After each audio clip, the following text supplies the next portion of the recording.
Bien, vamos en esta sección ahora a desarrollar algunos problemas un poco más complicados en la modelación, ¿sí? Vamos a tomar como ejemplos pues ya nuestros problemas que veíamos con anterioridad. Voy a omitir ya la parte analítica, ya los problemas que voy a ver, si tú los desarrollaras siguiendo justamente este tipo de comandos, vamos a ver que no se puede obtener. Entonces vamos a ver ejercicios más complicados que van a requerir justamente un tratamiento pues numérico. Entonces voy a copiar esta sintaxis que ya tenemos aquí preparada, que veíamos en la cápsula previa, entonces la copiamos. Vamos ahora a pensar en el caso en que los flujos de entrada y de flujo de salida no sean constantes. Entonces voy a hacerlos depender del tiempo. ¿De acuerdo? Entonces vamos a hacerlo. Vamos a pensar que tenemos un modelo de tipo estacional. Entonces, ¿eso qué quiere decir? Bueno, lo voy a modelar de esta manera, ¿sí? Esto sería 3 por el coseno de, recordemos tus clases de matemáticas o de física, esto es la frecuencia angular, por ejemplo, entonces sería 2pi entre el periodo. Entonces 2pi es omega t, es 2pi por t entre el periodo. Entonces el periodo lo voy a poner aquí en 1. Sé que pareciera que no es muy importante, pero si tú tuvieras que modificar este periodo, pues lo tendrías que cambiar. Por ejemplo, puede ser que la entrada del flujo cambie día con día, entonces quizá tengas que poner aquí, no sé, 24 horas, por ejemplo. En este caso, quizá, por ejemplo, podría coincidir a un día, entonces el tiempo estaría dado en días, y al poner aquí un 1, quiere decir que esto día a día cambia. O puede ser un problema a más largo plazo, por ejemplo, un problema de un lago, en donde el periodo estacional pues corresponde a un año, ¿no? Entonces ponemos aquí el 1 indicando eso, y eso querrá decir que el tiempo está dado en años. Entonces, esta es la manera en la que lo vamos a modelar. Ahorita vamos a hacer las gráficas de estas funciones, pero básicamente, pues lo que te puedes imaginar es que es una función tipo coseno. Voy a esperar a graficarlas para comentarlas. Igualmente vamos a pensar en el flujo de salida. Voy a pensar que el flujo de salida también es estacional. No lo voy a poner igual. Ya habíamos hecho un ejemplo en donde el volumen pues no parecía ser constante. Entonces lo voy a poner también con el mismo periodo estacional. Así, entre 1. Sí, y bueno, vamos a hacerlo de esta forma. También vamos a pensar que, por ejemplo, la concentración también puede llegar a depender del tiempo. A lo mejor no es la misma cantidad de soluto, y esto puede depender, por ejemplo, a lo largo del tiempo, ¿no? Por ejemplo, en el caso del lago, pues a lo largo del año la concentración no siempre necesariamente tendría que ser la misma. Lo vamos a poner así, 1 más 1 por, y el seno también lo voy a modelar como un periodo estacional, ¿sí? Pensando que, por ejemplo, fuera en años. Entonces voy a decir que el periodo es de un año, justamente, ¿sí? Y bueno, a ver, antes de continuar, pues vamos a analizar bien estas funciones, ¿no? Entonces voy a copiar esto, voy a cortarlo y lo voy a poner en una celda posterior. Ya después podemos integrarlo. Ahorita quisiera que entendiéramos bien qué es lo que estamos haciendo desde el punto de vista del contexto de estos problemas, ¿no? Bueno, como siempre, pues hay que remover las constantes. Voy a incluir aquí, a veces borrar, o a veces se puede usar clear para estas funciones, pero bueno, también con remove funciona. Entonces voy a poner aquí FE, FS, RE. Esto estrictamente ahorita no sería necesario.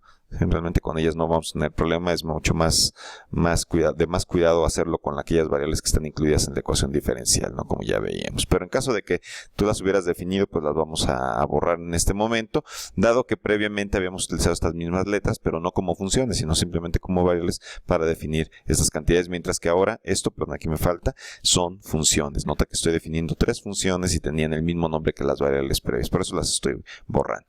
Vamos entonces a incluir aquí la gráfica de estas cantidades. Voy a hacer la gráfica. Primero vamos a graficar FE y FS, que son comparativamente lo mismo, es decir, corresponden a flujos. Entonces vamos a hacer la gráfica de FE en función del tiempo, de FS en función del tiempo también.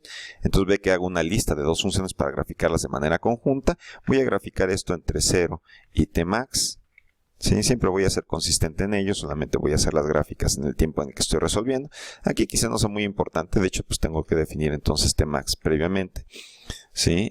De manera estricta, y voy a poner algunos otros elementos, ¿no? Le vamos a poner pues las unidades o las referencias. Voy a usar también el excess label que veíamos con anterioridad. Voy aquí a poner que el letrero en el eje horizontal es T, en el eje vertical va a ser ρ. Simplemente bueno, pero en este caso sería F porque es un flujo.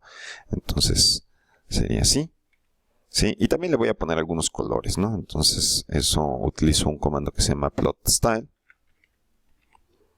la flecha, y vamos a ponerle algunos colores. Por ejemplo, vamos a llamarle a FE que sea rojo y a la otra que sea verde, ¿no? al flujo de salida, ¿sí? Y entonces esta es una manera en la que puedo yo construir mis gráficas. Voy a hacer lo mismo en el caso más sencillo quizá, que es para RE. Entonces aquí ya no tengo una lista de funciones, entonces básicamente esto no tengo por qué poner una lista, simplemente pongo RE de T de roce máximo. Aquí pues bueno, puedo colocar, como esto es una densidad, pues lo voy a poner así de una manera un poco más elegante. Le voy a poner la ρ, dado que es precisamente la densidad, también es una densidad, y bueno, voy a utilizar otro color, ¿no? Esta es una manera nada más para que tú cuando hagas tus modelaciones pues puedas presentar un trabajo pues de manera un poco más estética. Vamos a ejecutarlo, ahí lo tenemos. Obviamente aquí, bueno, pues puse muchos años, ¿no? Estoy modelando básicamente 20 años, ¿sí? Si es que fuera el problema de un lago y que el periodo estacional fuera un año y así estas unidades entonces estuvieran en años, sería así. ¿Qué es lo que estoy haciendo? Bueno, pues estoy diciendo que el flujo de salida sigue un modelo más o menos este tipo, en donde digamos esto es un año. Este periodo es un año, este pequeño pico que tenemos aquí ocurre durante un año. Así que entonces el flujo máximo, tanto de entrada como de salida, ocurre más o menos por ahí del verano a medio año, ¿sí? Pero obviamente siempre llega más agua de la que está saliendo. Eso quiere decir que también va a haber una acumulación de líquido en el sistema. Por ejemplo, podría ser un lago que a lo largo del tiempo pues está llenando, ¿no? Entonces eso es lo que veríamos. Ya veremos entonces qué es lo que ocurre con la solución para el volumen, ¿no? Pero en general aquí podemos anticipar que va a ir aumentando. Lo mismo ocurre con la cantidad de soluto. Aquí pues un modelo tipo seno. Entonces lo que vemos es que, por ejemplo, para el soluto que está disuelto, puede ser un contaminante, puede ser otra sustancia, pues el pico ocurre más o menos en la primera cuarta parte del año. Entonces empezamos con una gran cantidad de soluto, llegamos a medio año ya disminuyendo, y en la segunda mitad del año pues esto ya prácticamente disminuye hasta cero, por ahí del otoño, y nuevamente en diciembre, a finales de año, pues tenemos un ciclo completo que se vuelve a repetir año con año, ¿no? Entonces este sería el modelo. Entonces, bueno, pues si quisiéramos resolver ahora este conjunto, o tomar este conjunto de valores para resolver un problema de mezclas, y quisiéramos tomar ahora la modelación numérica, vamos a ver qué ocurre. O sea, yo quisiera que vieras por qué tengo que usar necesariamente un comando quizá pues numérico, ¿no? Voy a copiar esto, que es el ejercicio que habíamos hecho en forma analítica con anterioridad, y vamos a tratar de introducirlo aquí, para que veas que, bueno, pues si matemática es capaz de resolverlo o no, ¿no? En forma analítica. Entonces el resto pues es básicamente lo mismo, son las mismas ecuaciones, y lo único que tengo que hacer aquí es cuidar que ahora la FE depende del tiempo, la FS también depende del tiempo, entonces tengo que indicarlo a matemática para ser consistente con las definiciones que ya habíamos hecho previamente. Entonces tengo que hacer estas correcciones. Ok, me parece que ya con este son todas, ¿sí? Y entonces ahora sí ya tendría todo en términos del tiempo, tal como he escrito mi problema. Voy a intentar resolverlo de manera analítica con estas funciones tipo seno o coseno. Y bueno, vamos a ver que matemática pues aquí se queda entonces trabajando, ¿sí? Y que no termina, está tratando de encontrar las soluciones. Pero en general, bueno, pues voy a tener que cortar esto porque yo ya sé de antemano. Tú puedes dejarlo ahí más tiempo hasta que te convenzas que efectivamente no lo va a resolver. Tarde o temprano matemática pues nos va a indicar que, bueno, pues nos va a regresar de hecho la misma salida, porque no es posible mediante transformaciones encontrar la solución analítica de este problema. Este problema es mucho más complicado al haber introducido las dependencias tipo seno o coseno para la modelación de los flujos y de la concentración de entrada, ¿sí? Y esa es la razón por la cual la ejecución se está tardando. ¿Qué es lo que vamos a hacer? Bueno, en algunos casos, pues cuando esto te ocurra, tienes que abortar la evaluación que estás realizando, en caso de que se esté tardando de manera inusual mucho, y esto puede ser porque el problema tiene una gran complejidad y tendrás que intentar algo más, ¿no? También puede ser que nos hayamos equivocado en la sintaxis y tendremos que abortar este comando. Entonces lo voy a hacer, entonces aparece aquí abortado, y bueno, vamos a ver qué es lo que ocurriría si yo simplemente cambio esto por el comando numérico. Ya habíamos mencionado que en ese caso pues tengo que especificar el rango de tiempo en el que quiero hacerlo. Entonces voy a hacer este cambio a hasta Tmax, ¿no? Y vamos a ver qué es lo que ocurre, ¿no? Entonces ahora vamos a hacer la versión de la solución numérica y vamos a ver que pues ahora sí obtenemos una solución. Entonces puedes darte cuenta que efectivamente el problema es la complejidad de la ecuación diferencial. Así que bueno, en la modelación que esperamos que realices sobre el problema de contaminación en un lago, pues seguramente vas a tener que usar el comando numérico, ¿no? No va a ser muy difícil que puedas resolver la ecuación de manera analítica.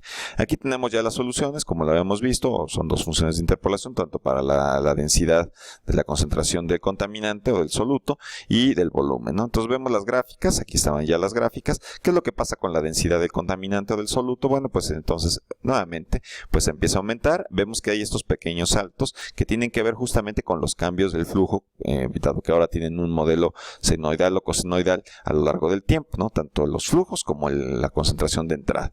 Entonces tenemos ahora un comportamiento ligeramente diferente y también lo mismo ocurre con el volumen, ¿no? Podemos ver que el volumen efectivamente está aumentando, pero a veces crece más rápido, ¿sí? En algunas partes del año que en otras, precisamente porque los flujos cambian a lo largo del año. ¿De acuerdo? Y esta sería entonces una modelación un poco más concreta al respecto, ¿no? Vamos a hacer un ejercicio más, ¿sí? En donde lo que vamos a colocar ahora es un modelo pues un poco más certero. Muy bien, voy a comprimir esto nuevamente, ¿sí? Ya tengo prácticamente todo el problema hecho, entonces pues lo que vamos a hacer es voy a copiar esto. Pero ahora voy a ponerlo todo en una sola celda, ¿no? Ya tenemos un conjunto de instrucciones que nos resuelve justamente nuestro problema. Sí, bueno, al final quiero que sepas que este notebook pues lo vas a tener a tu disposición, ¿sí? Lo estamos resolviendo aquí paso a paso para que vayas comprendiendo, pero bueno, para facilitarte justamente pues vamos a colocarlo para que esté a tu disposición y sobre él pues tendrás que construir con mucho cuidado ya la modelación más concreta de tu problema. Bueno, vamos a hacer ahora un problema en donde el flujo de entrada y el flujo de salida sean los mismos. Esto correspondería a un lago, por ejemplo, en el caso que nos interesa resolver, que ya está lleno, ¿no? No se está llenando, ya todo el tiempo está lleno. Entonces, pues, si hay una suficiente afluencia del líquido, pues el líquido puede salir completamente por un río de desfogue de este lago. Entonces, hay un afluente, ¿sí? Que está llegando al lago y hay una salida, pero todo el agua que entra está saliendo también. Entonces vamos a suponer que esto ocurre de manera que pues entonces el volumen sería también constante. No voy a cambiar ya la modelación, básicamente tenemos el problema completo, pero si tuvieras que considerar en tu modelo que el volumen está cambiando, pues entonces ya tendrás que modificarlo. ¿De acuerdo? Bueno, voy a cambiar ligeramente el modelo. Vamos a suponer que la cantidad de soluto que está disuelta también cambia a lo largo del año de acuerdo a este modelo, pero vamos a cambiar las constantes. Bueno, el resto sigue siendo más o menos igual, ¿sí? Vamos a resolver este problema solamente a 10 años. En este caso, ¿sí? Y vamos a repetir justamente el problema. ¿Ves que ahora ya esto es muy fácil? Porque ya solamente vale la pena, lo único que estás haciendo es cambiar las constantes, ¿no? Entonces en este caso tendríamos un modelo de este tipo, volvemos a obtener las soluciones, ¿sí? Puedes ver que ahora el volumen permanece constante, de acuerdo a la condición inicial de 10 unidades o de 10 unidades cúbicas de volumen inicial, y entonces se queda constante, pero el comportamiento del soluto disuelto pues va cambiando, ¿no? Entonces podemos ver que hay cambios un poco más abruptos a lo largo de él, ¿no? Esto puede ser considerado como un segundo ejercicio, ¿no? Igualmente, vamos a suponer que complicamos un poco más el modelo. Vamos a pensar en este mismo caso, pero ahora vamos a asumir que, por ejemplo, ¿sí? En nuestra ecuación diferencial hay un término adicional, ¿sí? Entonces no vamos a tener la ecuación diferencial que teníamos al principio, nada más así, sino que va a haber una manera de reducir el soluto de manera constante. Tenemos quizá un dispositivo que limpia el lago, entonces ahora podemos simplemente agregar este término, ¿de acuerdo? Entonces a ese término le voy a llamar dm. dm es una constante en este caso. Voy a asumir que tiene un valor de 15, ¿sí? Y es la cantidad de soluto que por unidad de tiempo se está retirando por algún procedimiento quizá artificial. Entonces lo que vamos a hacer es colocarlo aquí como una resta, menos dm, como una cantidad de soluto que se está retirando por algún procedimiento, puede ser precipitación o alguno otro, de manera que está limpiando al menos parcialmente el lago, ¿no? Entonces vamos a ver qué es lo que ocurre, ¿sí? Estas gráficas pues van a ser las mismas, pero ahora podemos ver un pequeño cambio en nuestra gráfica, ¿no? Entonces vamos a ver que, por ejemplo, el lago en la gráfica anterior, aparece aquí, ¿sí? Pues tenía un valor que bajaba, pero no baja tanto. Es decir, la cantidad de soluto no baja tanto, se queda alrededor de 8, mientras que en este caso, introduciendo el método de limpieza, pues estamos llegando a valores menores en la concentración. Y eso te está hablando justamente de que, bueno, pues este sistema está funcionando al menos parcialmente para limpiar el lago. Si aumentáramos el valor de DM, pues seguramente veríamos mejores resultados. Y bueno, pues te dejo aquí estos ejercicios para que entonces a partir de aquí, pues tú puedas construir una mejor modelación con datos ya realistas, concretos, que se apeguen al problema que vas a resolver.